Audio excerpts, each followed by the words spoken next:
Hello, and welcome back. We are still... Hi. Brian and I are still playing Superhero League of Hoboken. Don't know where Mike is. I hope he's not dead. Is it Hoboken or Hoboken? It's Hoboken. Okay. Ah, Woo! I'm back in combat. Oh no, Oh, jeez. bureaucrats. Oh, that. The, re- the That result... pun. The result of an unwise marriage of artificial intelligence and household furnishings, these roaming chests of drawers can spew miles of red tape, enveloping their victims. There's also Tupperware? Or just Tupper. Although these monsters come in a variety of shapes and sizes, they all feature an airtight compartment where they can store their kills until they're ready to digest them. They usually travel in large fighting packs known as Tupper war parties. Fucking love the 90s. Socks and underwear go flying from its drawers as Bureaucrat takes 16 damage points. You've scratched my hard lacquer finish, complains Bureaucrat, as the attack causes 18 damage. So is there a dash in his name or not? You see that? I love how Tidepool Orchestra is so obsessed with just finding typos. I love Typo Orchestra. I'm gonna put this animal to sleep with Captain Excitement.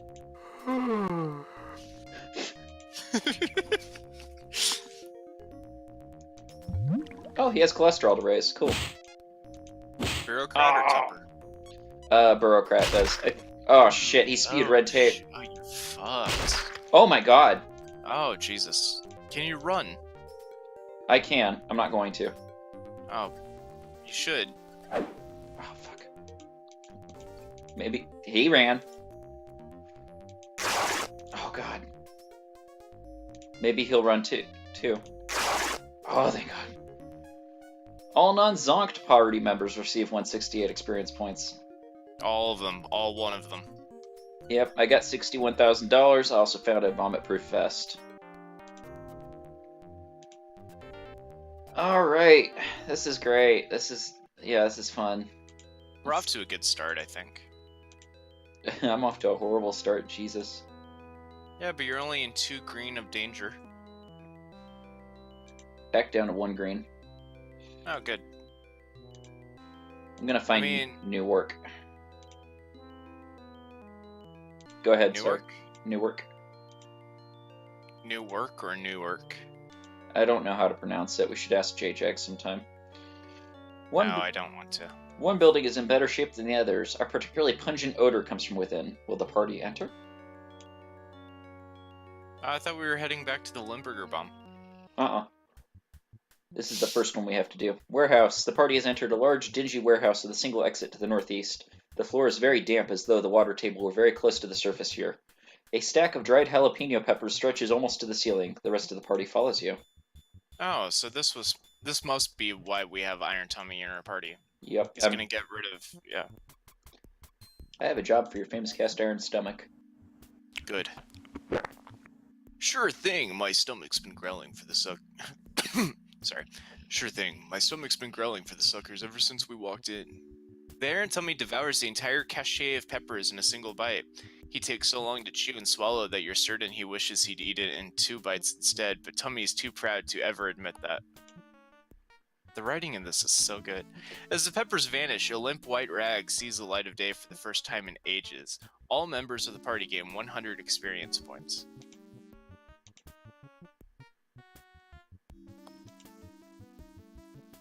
Why was one of the options smell the rag? I just did it. The rag is currently odor-free, except a slight trace of jalapeno juice and warehouse floor grime. Okay. What if it was chloroformed? This is the heavy wooden door through which you entered the warehouse. It is closed but unlocked. You peek out the door and see the debris-strewn streets of what was once Newark.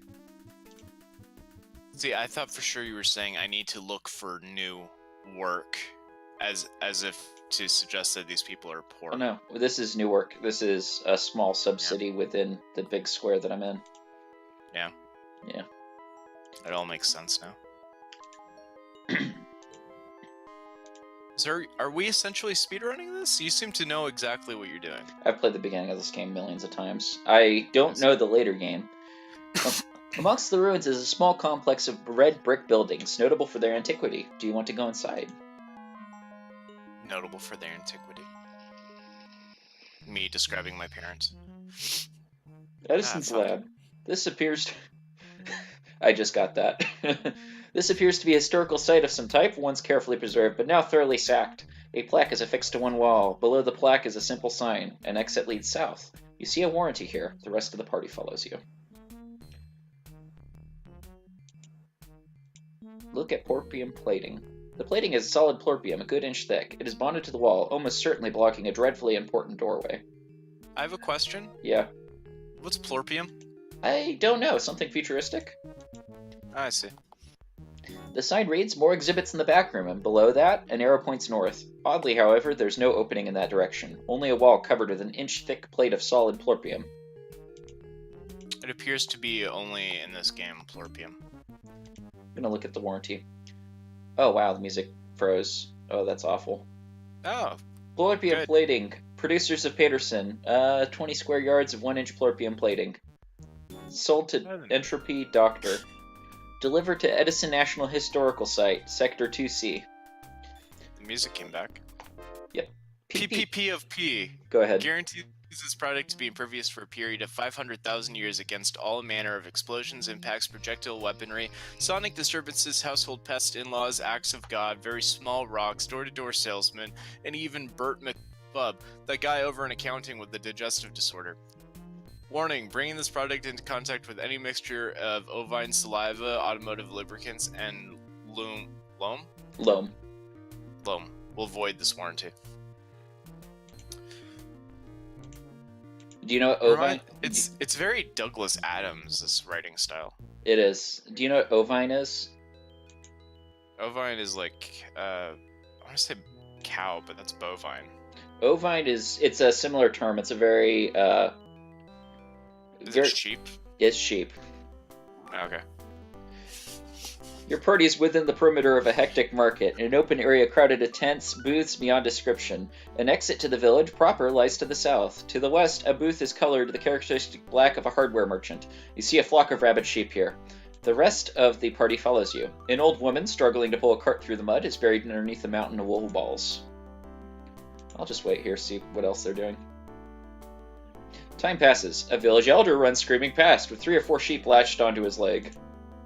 Should I see what else happens? Sure.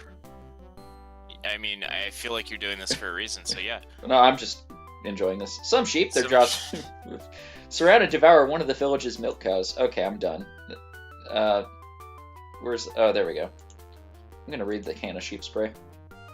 When did you buy a can of sheep spray? What? That was at the pawnbroker. North.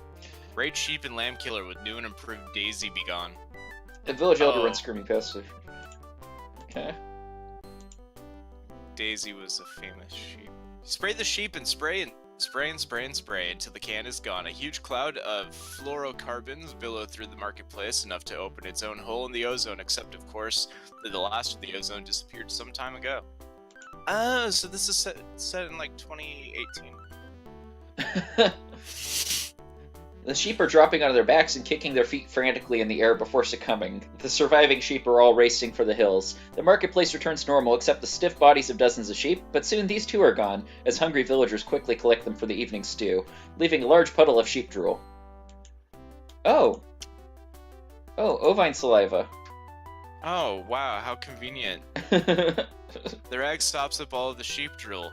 Heads peek out from the surrounding buildings, and people slowly filter back into the market area. Sorry, I forgot that bringing the mouse down there makes it disappear temporarily.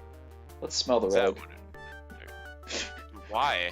Rag is just a piece of shapeless white cloth. It looks pretty absorbent and smells of sheep drool. Sounds better than the smell of... What the fuck is this game? I love it.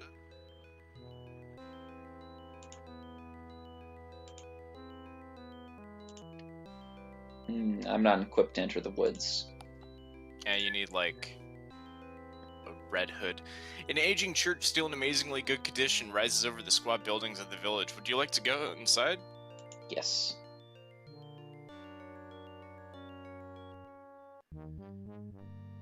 Temple. You are in the somber anteroom of a temple. The windows are made of intricate pieces of stained glass. In addition to the ancient stained glass, some of the windows contain newer works of stained glass depicting worshippers bowing before some sort of strange religious symbols. Looks like a PC monitor. The main exit is to the south. To the north is the entrance to an inner room. You see a high priest here. The rest of the party follows you. The high priest approaches the party, head bowed, arms gently folded. Ah, pilgrims, traveling from afar to gain wisdom from our holy shrine. Please follow me. The priest leads the party to the inner room. Shrine. You're in a small room at the heart of the temple. The main room of the temple lies to the south. In the center of the room, surrounded by a circle of sputtering candles, is a somewhat battered personal computer. Next to the computer is a potted plant in a rather oversized pot. The rest of the party follows you. As soon as... Oh, fuck. Ah. I just skipped a bunch of text. This damn thing's been on the fritz for days, and I haven't a clue what to do. Haven't a clue what to do about it, sorry. If word gets around that I've caused our holy PC to stop issuing its wisdom, I'll be tarred and feathered, or even worse, I'll lose my position and actually have to work for a living. God, it sounds like my grandfather. You've got to fix it. You've just gotta. The priest collapses into the corner. He looks so despondent. You should kick him. Tarring and feathering isn't painful, is it? Oh, what a world, what a world. Do you have a service contract on this thing? No, when we got it, we had this junior acolyte who said he knew all about these things, so we decided to save the money. Then he was hired away by a temple in another village. Did this thing come with any customer support information? Yes, it came with a toll-free 24-hour number, but it's been 30 years since I saw a working telephone. Would you happen to have a manual? Haven't seen it since the Great Book Purge 3 years ago during the Feast of St. Schlafly. Schlafly. What's with all these candles? They add an air of mystic primitivism to this shrine, don't you think? Our symbolic visuals and images consultant recommended them very highly in terms of creating the proper atmospherics. What's this plant doing here? It was delivered by hand a few days ago. It is very common for believers to donate objects to be placed beside the shrine of Patterson. In fact, that's where I get most of my neckties. Next time, you should probably just consider a Macintosh. On the other hand, I think of what we were told in High Priest School. Nobody was ever sent to hell for buying IBM. Jesus Christ. Oh, just go back to sobbing in the corner, you pathetic excuse for a religious leader. Go ahead and insult me. Sorry, go ahead. Go ahead and insult me, just as long as you fix the damn thing. God, it's like going to a mechanic. I'm gonna take the greeting card. Just fucking take it and walk away. A humble offering for the Shrine of Patterson from a distant but devout believer. There is no signature on the card, but printed on the reverse side is tiny lettering. It is the phrase Thomas A. Edison National Historical Site. I've already been there. Did you know, quick aside, did you know that the HAL 9000 in the movie 2001 A Space Odyssey, right? Yeah. Is based on IBM because each of the letters in HAL is just one letter away from IBM. Oh, shit. It's like a Rot 1. Yeah. It appears to be much larger than the potted plant would require. I'm going to try to take the flower pot. What was IROC 1 from? IROC 1? What do you mean? You said it's like IROC 1? Oh, no, Rot 1. So that's like a code from the World War II, is Rot 13, which is where you basically shift all of your letters 13 to the right, so that way it's basically on the opposite end of the alphabet. But Rot 1 would be like rotating it just one letter to the left, or... Oh, okay, yeah. H-I... No, it'd be rotating it to the right one. H-I... So, yeah. Oh, no, wait, rotating to the left one. Yeah, so it'd be like Rot -1 then? Yep. Okay. It all makes sense now. Do not take that, pleads the priest. It is an offering from a distant believer. Okay, I won't take it. I'll just fucking break it. Jesus. As you swing at the pot, the priest cries, "No!" But he has spoken too late, and the pot explodes into shards. As the dirt falls away in clumps, and the uprooted plant slumps to the floor, you see that an enormous magnet was concealed within the soil of the pot. I'm going to take the uprooted plant. I'm going to soak my sheep drool rag in the loam. The rag rag becomes gritty and grimy as all the most moist soil soaks into it. Just take the magnet and the computer should work fine, right? Uh-huh. As you pick up the magnet... Oh, go ahead. As you pick up the magnet, the computer gives off an electronic squeal.